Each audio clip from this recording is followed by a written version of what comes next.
Hello guys, मेरे mama के channel को सब्सक्राइब करें एंड अपने प्यारे प्यारे हाथों से कमेंट करें। आपका बहुत बहुत धन्यवाद। छोटी मोटी सीता मरिया कई पातर लिपाथी धर्म दुआर।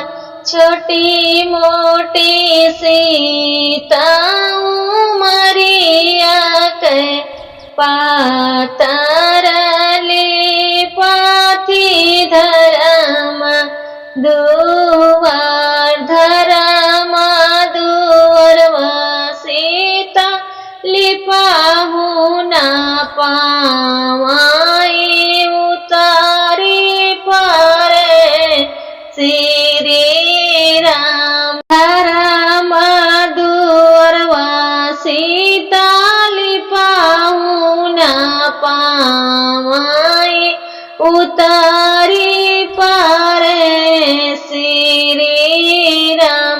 तीन बचन तोह से लेबै मोरी सीता तबै तोरा रचबै बिया।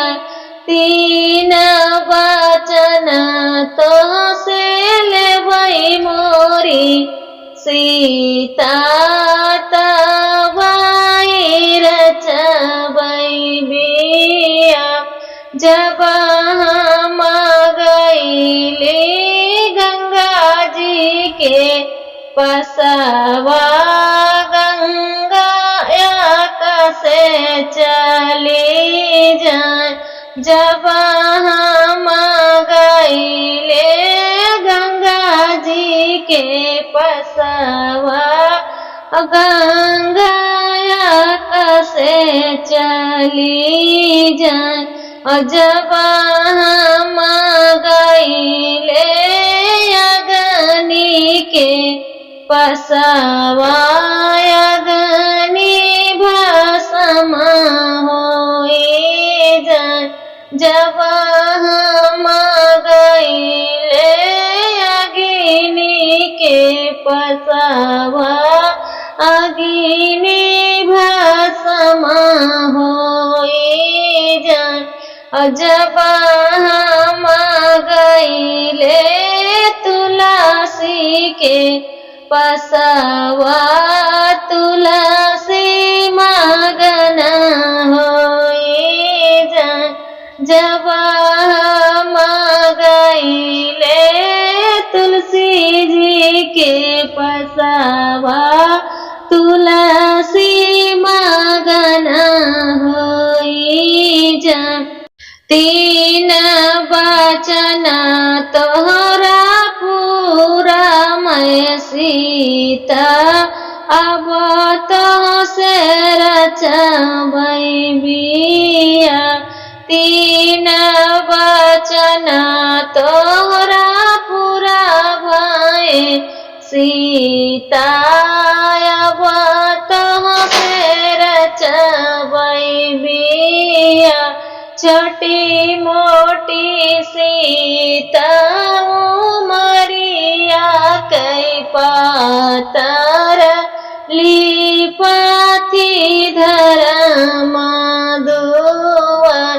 छोटी मोटी सीता मरिया कई पातर लिपाथी धर्म दुआर।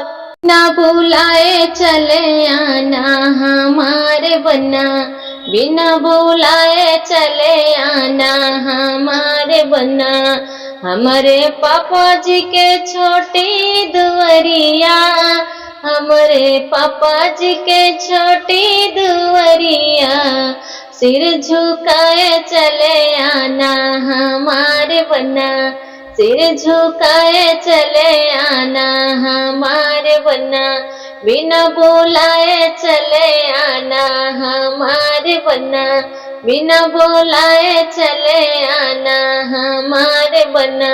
हमारे चाचा के अंधेरी है गलियां, लाइट जला के चले आना हमारे बन्ना, लाइट जला के चले आना हमारे बन्ना, बिना बोलाए चले आना हमारे बन्ना, बिना बोलाए चले आना हमारे बन्ना।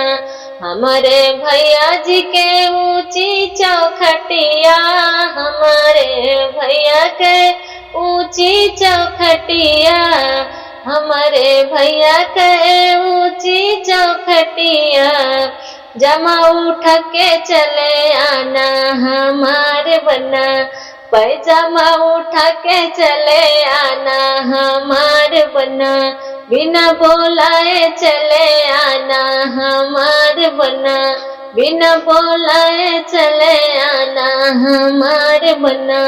हमरे पापा के छोटी दुवरिया, हमारे चाचा के गलिया अंधेरिया, हमारे भैया के ऊंची चौखटिया, सिर झुका के चले आना हमारे बन्ना, सिर झुका के चले आना हमारे बन्ना, लाइट जला के चले आना हमारे बन्ना, जमा उठा के चले आना हमारे बन्ना, बिना बोलाए चले आना हमारे बन्ना।